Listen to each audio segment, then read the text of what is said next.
सर्वप्रथम यसरी त म हाँसेर सबैलाई ढोग बोला नमस्कार बोला एवं कि दर्शन भन्न चाहन्छु र विषयवस्तु तिरासी भने यस्तो रहेछ सलामलाई अहिलेको राम्रै 21औं होला कि शताब्दीको टेक्नोलोजीले पनि कसैले यसरी हाँसेर भइरहेको छ कि बोला बोला कि यदि तिरासी हामी कुनै पनि सलामलाई इभी होस् या राम्रै बस होला होस् कि होइन अनि मलाई गर्नुहोस् चाहे त जीव होस् तिमी मन कुनैमा पनि हामीले पर्यो के सबैले रे नि यदि सवाल कुरो गरिरहेका छौँ डोलाउँदै भने त्यस कति अवस्थामा चित्तै चाहिँ मरेन टिकट जति हामीले रे पैसा तिर्सकेपछि चित्तै फेरि टिकट मरेन बराबर गर्नुपर्ने जति रे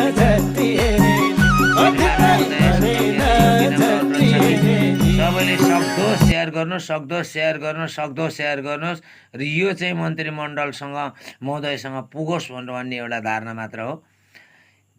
के अरे बुढी चोकदेखि गएर कृष्णहर जाँदाखेरि 150 रुपियाँ जाँदाखेरि जाने आउँदाखेरि कसैले 170 लिने कसैले 190 लिने। यो किन? हामीले यदि चाहिँ रुपियाँ तिरिसकेपछि भाडा तिरिसकेपछि रसिद त हामीले प्राप्त गर्न पाउनु पऱ्यो नि, पाउने कि नपाउने। श्रीमानसँग मेरो एउटा विनम्र अनुरोध यो छ कि सर्वप्रथम चाहिँ यो इभी होस् बस होस् चाहे जिप होस् कसैको पनि टिकट डिजिटल टिकट होस्। यदि डिजिटल टिकट नहुन्छ नि नेपालमा चाहिँ दुखी र गरिब जेबमा पैसा नभएका सफर गर्दाखेरि जो भोग्नु पर्ने कठिनाइ कसैले पनि भोगेको छैन होला होइन। तर वास्तविकमा यो चाहिँ महोदयसँग श्रीमान महोदयसँग पहुँच्योस् भनेर भन्नको लागि सबैले सक्दो सेयर गर्नु होला। टिकट कन्फर्म पाउनुपर्छ के आम पब्लिकले।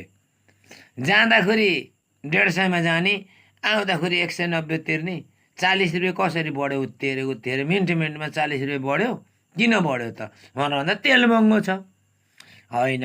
एउटा गाडीलाई मात्र तेल महँगो छैन नि, सबै गाडीलाई तेल महँगो हुनुपर्ने। कसैले 170 लिने कसैले 190 लिने किन? के आम नागरिकको चाहिँ प्यासेन्जर बसमा चढ्यो भन्दैमा त्यसलाई बाँच्ने अधिकार छैन? त्यसले पैसा तिरिसकेपछि रसिद पाउनु पर्दैन? रसिद पाउने कि नपाउने? श्रीमान महोदयसँग यो पहुँच्योस् र सर्वप्रथम कुनै पनि गाडीको डिजिटल टिकट होस्। नत्र भने यो बसमा जिपमा माइक्रोमा इभीमा केहीमा पनि सफर गर्न नेपालको पब्लिक सुरक्षित र चाहिँ सही ढङ्गले भाडा वसुली हुँदैन। हस् त धन्यवाद नमस्कार।